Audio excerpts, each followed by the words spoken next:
Hello mga kababayan. Komentaryo lang po natin yung pagbalik ng Senado doon sa Kongreso, doon sa impeachment complaint ni VP Sara. Bakit nga ba humantong ang Senado doon sa pagbalik sa Kongreso sa impeachment complaint ni VP Sara? Kasi po, nag-motion po si Senador Bato na i-dismiss yung impeachment complaint. Ngayon, nakita nila na pag tinuloy natin itong botohan, baka maaring matalo si Bato sa botohan. Kaya humingi si Senador Cayetano ng adjourn ng 2 minuto po yata yun, nag-usap-usap sila. Tapos, nung pag-usap-usap nila, doon napapayag yata ni Senador Cayetano, si Senador Bato, na bawiin yung dismiss at iano yung redant para ibalik sa Kongreso yung complaint. Kasi nga po, alam naman po natin kung bakit nagkaroon kagad-agad ng impeachment complaint kay VP Sara. December 4, 2024, nag-file una. December 8, nag-file ng pangalawa. Ang hindi ko lang po matandaan kung anong petsa yung pangatlo, pero December pa rin po yon. Ngayon, nung pagdating ng January, may nag-file ng pang-apat na impeachment complaint. Kaya po, nagkaroon ng tanong ngayon doon. Imbis na dismiss yung impeachment complaint ni VP Sara, ang ginawa ni Cayetano, parang matatalo ka rito pagka tinuloy mo yan. Kasi marami din talagang ayaw na i-dismiss yung kaso, yung impeachment complaint ni VP Sara. Ngayon, sa aking pagkakaalam, napapayag ni Cayetano si Senador Bato na i-move niya yung dismiss at sinunod nila yung move ni Cayetano na ibalik sa Kongreso yung complaint para ayusin nila yung complaint. Kasi marami silang tanong, bakit binaliwala yung 1, 2, 3 na complaint? Una po yon. Bakit ang pang-apat ang kanilang pinadala sa Senado? Pangalawa, bakit hindi dinala ng Secretary General ng Kongreso kay Speaker Romualdez ang complaint? Pangatlo, bakit hindi dumaan sa Justice Committee ng Kongreso ang impeachment complaint?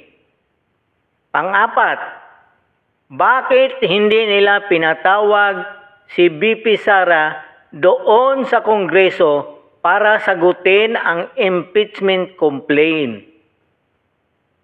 Yun po ang dahilan ng Senado.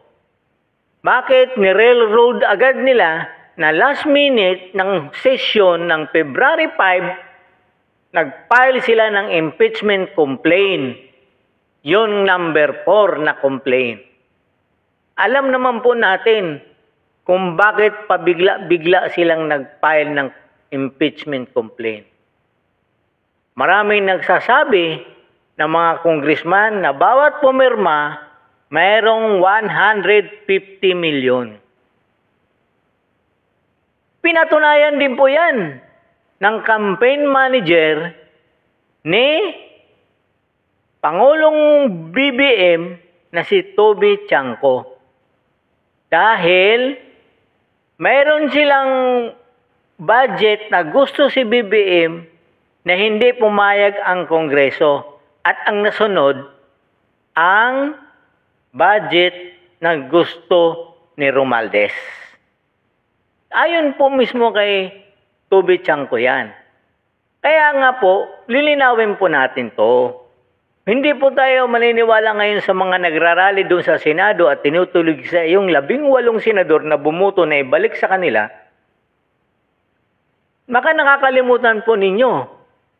Sila po ang naggumawa ng impeachment court. Ibig sabihin, korte po yun. Hindi po katrabaho ng mga Senado. Ang ginawa nila ng congressman ng impeachment court, ibig sabihin korte po yun. Hindi po sila Senate. Korte na maglilitis ng isang tao na dinidemanda ng betrayal of public trust and katiwalian sa gobyerno na si BP Sara. Ang titigas ng mga mukha nitong mga congressman na ito. Bakit?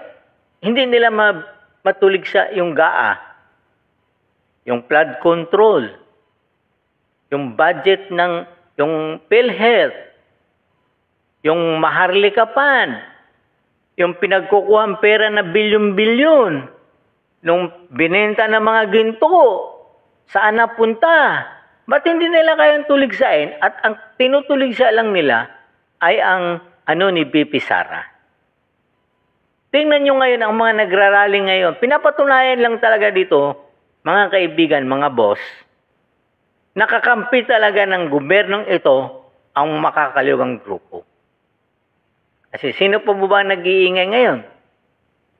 Di ba mga kabataan party list, mga magdalo, alam naman po natin kung ano mga record ng mga yan.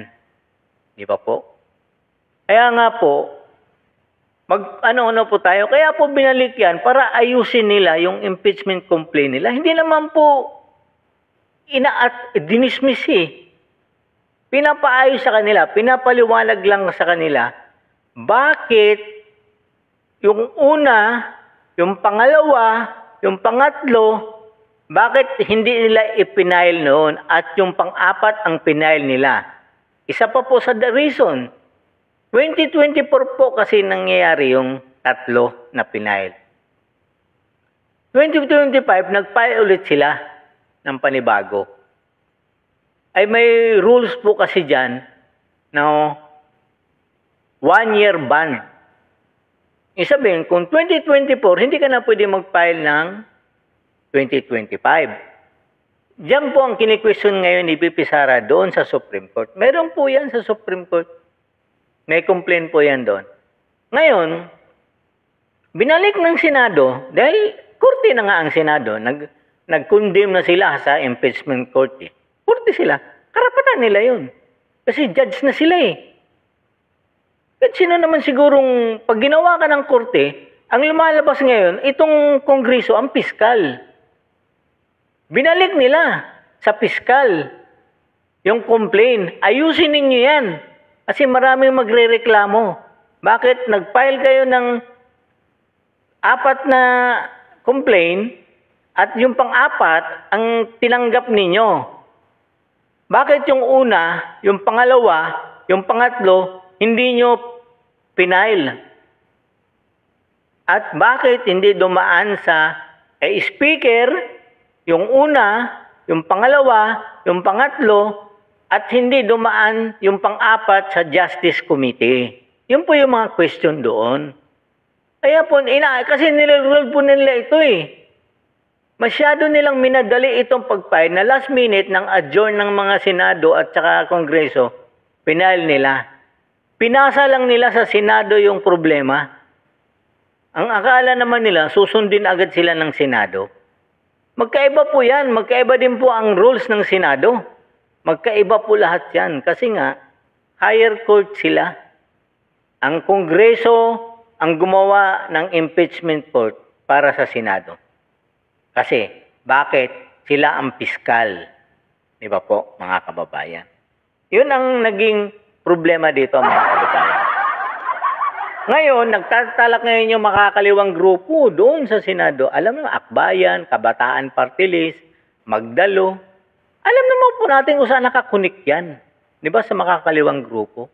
Dito po, napapatunayan lang natin na ang gobyernong ito at yung makakaliwang grupo na mayroon ng sabwatan.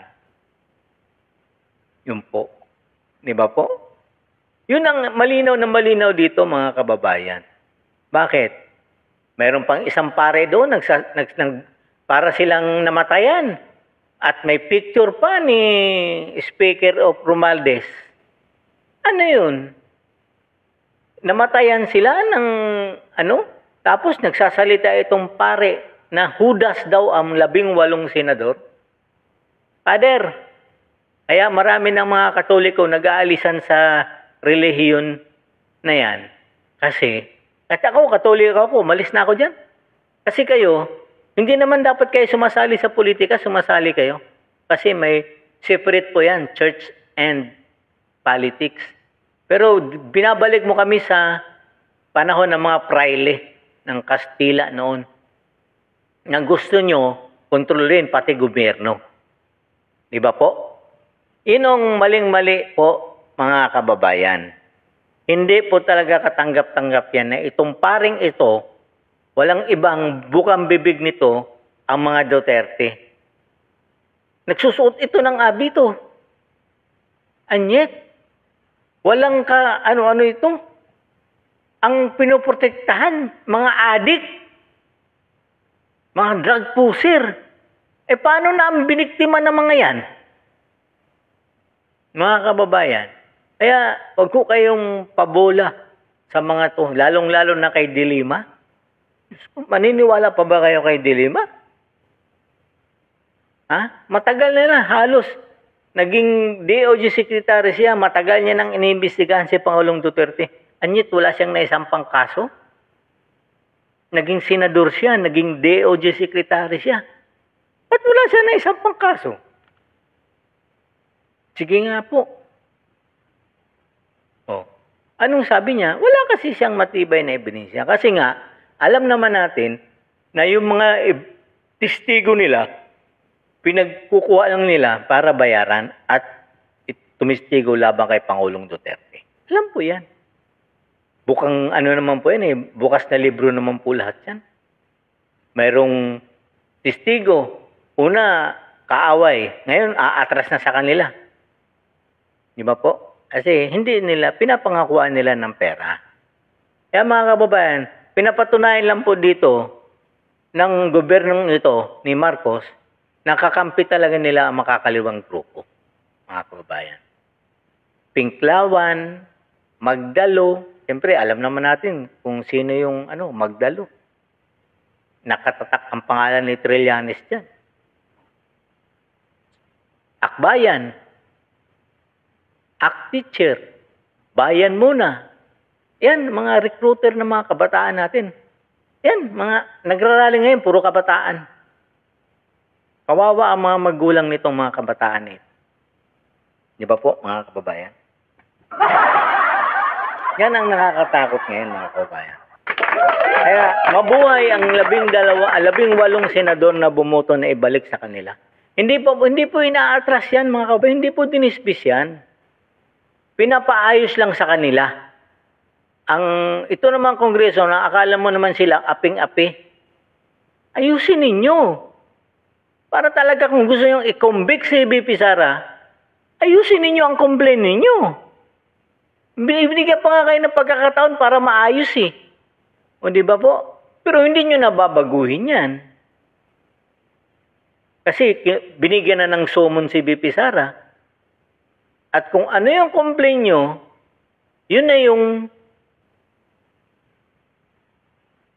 isasagot ni VP Sara doon sa mga ebidensya niya. Di ba po, mga kababayan?